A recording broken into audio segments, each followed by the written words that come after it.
மெனிது அதனினம் மெனிது ஆதியை தொழுதல், அதனினம் மெனிது அறிவுலர் சேர்தல், அதனினம் மெனிது அறிவுலரை கனவினும் நனவினும் காண்பது தானே. ஔவையார். திருவாசகத்தை படியாதார் ஒரு வாசகத்தையும் அறியாதார், திருவாசகத்திற்கு உருகாதார் ஒரு வாசகத்திற்கும் உருகாதார்.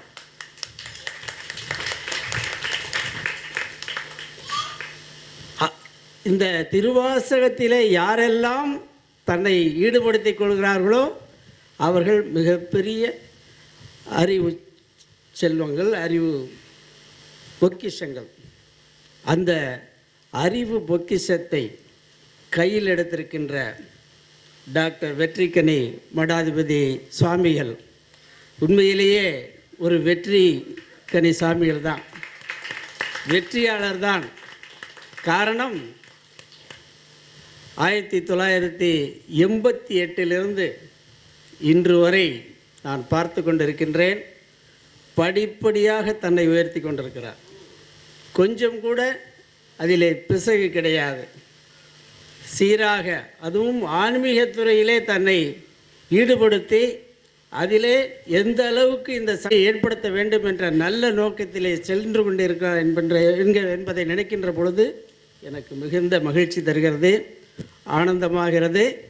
ஆக இந்த மாநாடு முதல் மாநாடு திருச்சி உறையூரிலே நடைபெறுகிறது. 2வது மாநாடு திருவாரூரிலே, 3வது மாநாடு மதுரை மீனாட்சி அம்மன் கோவில் அருகாமையிலே, 4வது மாநாடு புதுக்கோட்டை தபசு மலையிலே, 5வது மாநாடு பிள்ளையார்பட்டி தெய்வீக பசுமடத்திலே, 6வது மாநாடு முசிறி திரியங்கோய மலையிலே, 7வது மாநாடு திண்டுக்கல்லிலே, 8வது மாநாடு திருப்பரந்துரை ஆவுடையார் கோவிலிலே, 9வது மாநாடு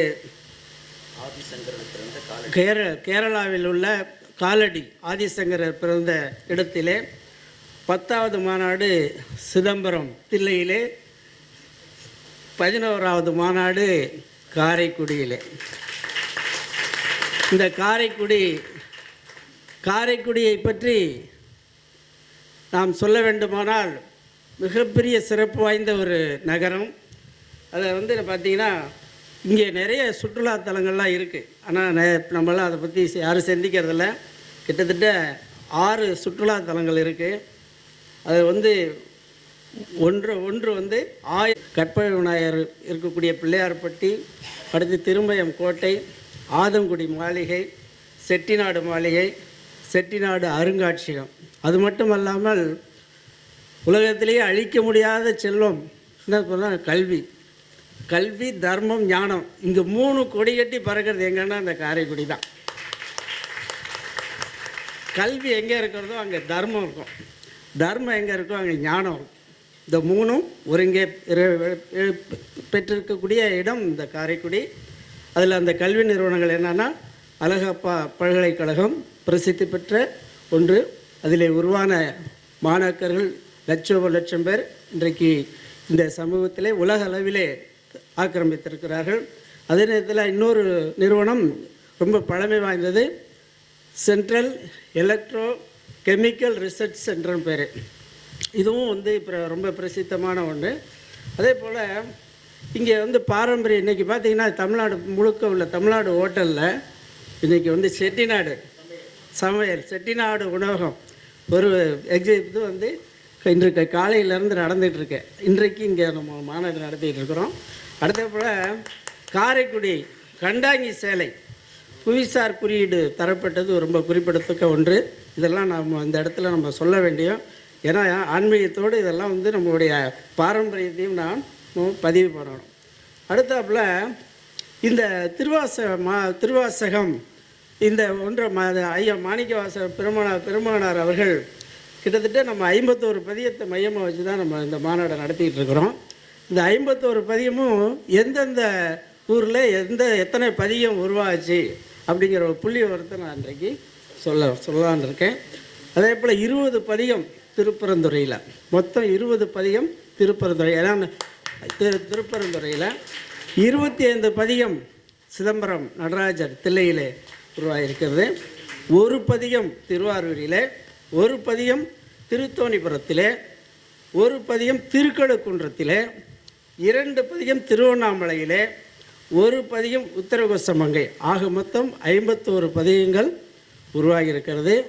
இதை எதற்காக நான் சொல்லுகிறேன்னா, வெற்றிக்கணி சாமிகள் அவரிடத்துல நான் சொல்லுவேன், இந்த திருவாசக மாநாடு எந்த மாநாடாக இருந்தாலும் அந்த மாநாடு என்பதை எந்த கருத்தை மையமாக வைத்து நடத்துகிறோமோ அந்த கருத்தை மையமாக வைத்து ஆராய்ச்சி கட்டுரைகள் சமர்ப்பிக்கப்பட வேண்டும் என்று நான் அன்பு கட்டளையிட்டிருந்தேன். அதனுடைய துவக்கமாகத்தான் இன்றைக்கு நான் இதை பிரித்து சொல்லுகிறேன். பிரித்து சொல்லுகிறது காரணம், இந்த இனி வரக்கூடிய இந்த மாநாடு இன்னொரு முக்கியமாக இந்த மாநாட்டில் வந்து ஒரு அற்புதங்கள் இன்றைக்கி நிகழ்த்தியிருக்கு. இதுவரைக்கும் இல்லாத ஒன்று. 2 குழுக்கள் இங்கே வந்து இன்றைக்கி முற்றுதல் பண்ணியிருக்காங்க. ஒன்று திண்டுக்கல் குழு, இன்னொன்று வந்து மதுரை குழு. திண்டுக்கல்லில் வந்து அவங்க வந்து அவங்களுடைய பெயர் நான் சொல்லுகிறேன், ஷாலினி அவர்கள். 2வது வந்து மதுரை உயர்நீதிமன்ற வழக்கறிஞர் திரு செந்தில் ராமானுஜம் அவர்களோட கலாமா, ஈஸ்வரி அம்மா, பரமேஸ்வரன் நம்ம குழுக்களாக வந்திருக்கிறார்கள். உண்மையிலேயே அதோடு இசையோடு கலந்த முற்றுதல் இங்கே தான் நான் முதலாக பார்க்கிறேன். உண்மையிலேயே இந்த மாநாடு ஒரு வெற்றி மாநாடு. அப்படிப்பட்ட ஒரு வெற்றி மாநாட்டிற்கு தலைமை தாங்கி நமக்கு ஒரு நல்லதொரு ஞான உரையை நல்கிய ஐயா திரு ஞானப்பிரகாச தேசிய சுவாமிகள் அவர்களை வணங்குகிறேன். அடுத்தபடியாக இந்த அருமையான இந்த காரைக்குடி மாநாடை பின்புலத்தில் இருந்து பல்வேறு ஏற்பாடுகளை செய்து தந்து இந்த மாநாட்டு வரவேற்பை நிகழ்த்திய அருமைக்குரிய காரைக்குடி ஆட்சி அம்மா சத்யபாமா அவர்களை வணங்குகிறேன். அடுத்தபடியாக இந்த நிகழ்ச்சியை ஒருங்கிணைத்து தந்து கொண்டிருக்கின்ற ஐயா திரு இமயவரம்பன் அவர்களையும், ஐயா திரு சிவஸ்ரீ கருணாநிதி அவர்களையும் வணங்குகிறேன். அடுத்தபடியாக முன்னிலை வைத்து கொண்டிருக்கின்ற அருமைக்குரிய ஐயா திரு ஜோதிமணி சுப்பிரமணியன் ஐயா அவர்களையும் வணங்குகிறேன். அதே போல் வாழும் வள்ளலார் வெள்ளை வஸ்டி சாமிகள் அவர்களையும் வணங்குகிறேன். இன்றைக்கு பை நிறைய தூக்க முடியாமல் கொண்டு வந்து இங்கே வந்து வச்சாங்க. உண்மையிலே அது என்னன்னு எனக்கு தெரியல. அப்புறம் பார்த்தா திருவாசக புத்தகம் போது இந்த மாநாடு உண்மையிலேயே திருவாசக மாநாடு 11வது மாநாடு, கிட்டத்தட்ட 500 பேருக்கு மேலே வருவாங்கன்னு சாமி எனக்கு சொன்னாங்க. ஆனால் அது உண்மை. காரணம் என்னென்னா, இந்த ஆன்மீகம் அப்படிங்கிற சப்ஜெக்டில் ஒருத்தர் 10 பேருக்கு சமானம், ஒருத்தர் 10 பேருக்கு சமானம்.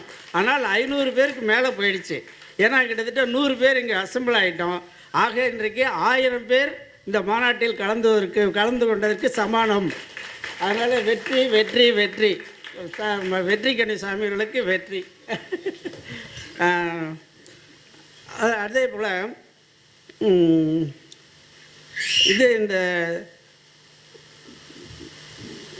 இந்த நிகழ்ச்சியில் கலந்து கொண்டிருக்கின்ற மாணிக்க வாசகர் சுவனடியார் புதுக்கோட்டை ஐயா அவர்களுக்கும், அன்பர் காரைக்குடி நாச்சியாபுரம் தெய்வீக பசுமடம் ஐயா அவர்களுக்கும், அதே போல் காளையார் கோவில் ராதிகா அம்மா சிவனடியார் அவர்களுக்கும், அதே போல் காரைக்குடி நன்னி லோகநாதன் அவர்களுக்கும், ஜோதிட சக்கர நம்ம ஐயா என்ன இதை விட நமக்கு முன்னால் ஒரு அருமையான ஒரு சொற்பொழி ஒன்று எழுத்துனாங்க. ஐயா அறிவழகன், அவர் சாதாரண அறிவழகன். அதில் நீங்கள் சாதாரணமான ஒரு செய்திகள்லாம் அங்கே வரல. எல்லாமே பிரபஞ்சத்தை நோக்கி போய்கிட்டு இருந்துச்சு. ஐயாவும் பிரபஞ்சத்தை நோக்கி கொண்டு போனாங்க, ஐயா அறிவழகன் அவர்களும் பிரபஞ்சத்தை நோக்கி போய்கிட்டு இருந்தாங்க. அது ரொம்ப ஆழமான உரை. அதை அந்த நிலைக்கு நம்மை உயர்த்தி கொண்டால்தான் அவருடைய முழு பொருளும் முழுமையாக புரியும். அப்படிப்பட்ட ஒரு நல்ல ஒரு உரையை நிறுத்திய ஐயா அவர்களுக்கு இந்த நன்றி. இந்த மாநாடு உண்மையிலேயே மேலும் மேலும் அடுத்தப்பல இந்த கோவை சகுந்தலா அம்மா அவர்களுக்கும் எங்களது மனமார்ந்த நன்றி அவர்களையும் நாங்கள் வணங்குகிறோம். அதே போல் தியாகேச திருவாசக முற்றோதல் குழு திரு ராஜசேகர் ஐயா அவர்களையும் சிவசாலினி அம்மா திண்டுக்கல் உண்மையிலே ரொம்ப அருமையாக பண்ணாங்க. ஆமாம், அதாவது எப்படி மதுரையிலேருந்து வந்து செந்தில் ராமானுஜம் வந்து அவர் ராகத்தோடு பண்ணாங்களோ அதே ராகத்தோடு இன்றைக்கு மதுரையும் சபா சரியான போட்டி அப்படிங்கிற மாதிரி 2 பேருமே நல்லா பண்ணியிருக்கீங்க. உண்மையிலே ரொம்ப மகிழ்ச்சி. ஆமாம், அதனால் இந்த அருமையான நிகழ்வுக்கு வருகை வந்திருந்த மற்ற பெரியவர்கள், தாய்மார்கள், இப்போ இன்னும் சின்ன பிள்ளைகள்லாம் வந்திருக்கீங்க. சிறு அத்தனை பேருக்கும் இந்த மேலே எனக்கு மனமார்ந்த மகிழ்ச்சி. 1000 பேர் கூடியிருக்கின்ற இந்த மாபெரும் திருவாசக மாநாட்டில் நான் பேசுவதற்கு நான் மிகவும் மகிழ்ச்சி அடைகிறேன்.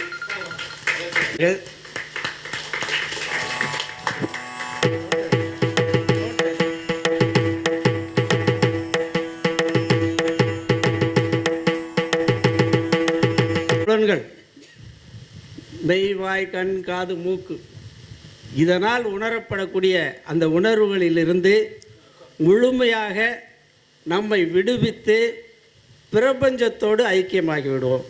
இதுதான் உண்மை. அதனால் ஐயா சூட்சமாக சொன்னாங்க, சாமி ரொம்ப சூட்சமாக சொன்னாங்க. பிரபஞ்சத்தோடு, அதை தான் வந்து அறிவுலகன் ஐயா அவர்களும் சொன்னாங்க, பிரபஞ்சத்தோடு ஐக்கியமாகிவிடும். பிரபஞ்சத்தோடு ஐக்கியமாகிவிட்டால் நமக்கு பிறவா நிலைன்னு சொல்லுவோம் இல்லையா, பிறவா நிலையை அடைந்து விடுவோம். இதுதான் இதனுடைய உண்மை. எல்லா பதியங்களும் எதை நோக்கி பொருளை கொடுக்குதுன்னா அதே ஒரே பொருள் தான்.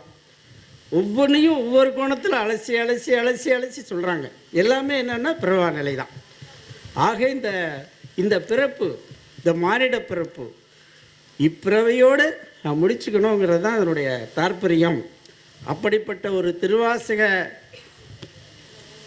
மாநாட்டிலே கலந்து கொண்ட அத்துணை பேரும் பிறவா நிலையை அடையக்கூடியவர்கள். ஆகவே அந்த பிறவா நிலையை அடையக்கூடிய அந்த நிலைக்கு ஒவ்வொரு 15 நாட்களுக்கு ஒரு முறை ஒரு மாநாடு நடத்துகிறார். இப்போ தான் ஒரு சின்ன கேப், ஒரு 1.5 மாதம் கேப் விழுந்துச்சுன்னு நினைக்கிறேன், சிதம்பரத்துக்கு அப்புறம். ஏன்னா இந்த மாநாடு ரொம்ப சிறப்பாக எப்போ ஃபோன் பண்ணாலும் பார்த்தீங்கன்னா, வெற்றி கணிசாமி நான் வந்து காரைக்குடியில் இருக்கேன், காரைக்குடியில் இருந்துக்கிட்டு மாநாடு ஏற்பாடு பண்ணிக்கிட்டு இருக்கேன். அடுத்த மாநாடு நம்ம பிரான்மலையில் ரெடி ஆகிடுச்சு. பிரான்மலையில் ரெடி ஆகிட்டு இருக்கும்போது அடுத்து திருவாரூரில் இன்னொரு மாநாடு, திருவையாறில் அங்கே பக்கத்தில் நம்ம இது திருக்காட்டுப்பள்ளி பக்கத்தில் திருவையாருக்கு மாநாட்டுக்கு ஏற்பாடு பண்ணிகிட்டு இருக்கேன்றார். உண்மையிலேயே பெரிய சாதனை. ராதா கல்யாணம் வைபவம் உறையூரில் ஏற்பாடு பண்ணிட்டு. ஆனால் பெரிய ஒரு டைனமிக் பர்சனாலிட்டி தான் சொல்லணும். ஆங்கிலத்தில் வந்து டைனமிக் பர்சனாலிட்டின்னு சொல்லுவாங்க. அந்த டைனமிக் பர்சனாலிட்டி சாமிக்கு இருக்குது. உண்மையிலேயே எதிர்காலம் சிறக்கும். நல்ல ஒரு மிகப்பெரிய, நீங்கள் 100வது மாநாடு டெல்லியில் போடுறேங்கிறது ஒரு உத்தரவாதம் கொடுத்துருக்காரு. அதுக்கப்புறம் பார்த்திங்கன்னா அதை மாற்றிக்கிட்டார். 51வது மாநாடு நான் டெல்லியில் நடத்த போகிறேன்னு இருக்காரு. உண்மையிலேயே கண்டிப்பாக சாதனை செய்வார், அதை நிரூபிப்பார். அப்பொழுது எல்லோரும் வந்து ட்ரெயினில் டிக்கெட் போட்டு எல்லோரும் டெல்லிக்கு பயணம் போவோம்னு நினைக்கிறேன். சரி, ரொம்ப மகிழ்ச்சி. எல்லாத்துக்கும் மேலே ஒரு முக்கியமான செய்தி ஒன்று சொல்கிறேன். இவ்வளோ திருவாசக மாநாடு ஒரு பக்கம் நடத்திட்டு இருந்தாலும், அவர் ஆன்மீக சொற்பொழிவு ஒரு பக்கம் போயிட்டு இருந்தாலும், இன்னொரு நம்ம தமிழ்நாட்டில் இருக்கக்கூடிய பண்டைய கலாச்சாரம், நாட்டியக்கலை, நாடகக்கலை, இசைக்கலை, இந்த மாதிரி கலைகளெல்லாம் வந்து எல்லா மக்களுக்கும் தெரிவிக்கணும். யார் யார்கிட்ட என்னென்ன திறமைகள் இருக்கோ அத்தனை திறமைகளையும் வெளிக்கொணர வேண்டும் என்பதற்காக மண் பயனுரை என்ற ஒரு அற்புதமான ஒரு நிகழ்ச்சியை ஏற்பாடு செய்வதற்கான அடித்தளம் பணிகள் நடந்து கொண்டிருக்கிறது. அதில் என்னையும் அவர் ஈடுபடுத்தி கொண்டிருக்கிறார். அதற்கான திட்டங்கள் வகுத்து கொண்டிருக்கிறோம். அதுவும் விரைவில் நடைமுறைப்படுத்தப்படும், அரங்கேற்றப்படும். அந்த அரங்கேற்றத்துக்கு அத்தனை பேரும் வந்து அதையும் வெற்றிகரமாக நடத்தி தர வேண்டும் என்ற அன்பு வேண்டுகோளை வைத்து இந்த மாநாடு மேலும் மேலும் வளர்ச்சியடைய வேண்டும், சிறப்படைய வேண்டும், வெற்றி பெற வேண்டும். கண்டிப்பாக வெற்றிக்கணி சாமிகள் என்கின்ற பேருக்கு ஏற்றவாறு அவர் வெற்றி பெறுவார் என்று சொல்லி வாய்ப்பளித்து மிக்க நன்றி கூறி விடைபெறுகிறேன். நன்றி, வணக்கம்.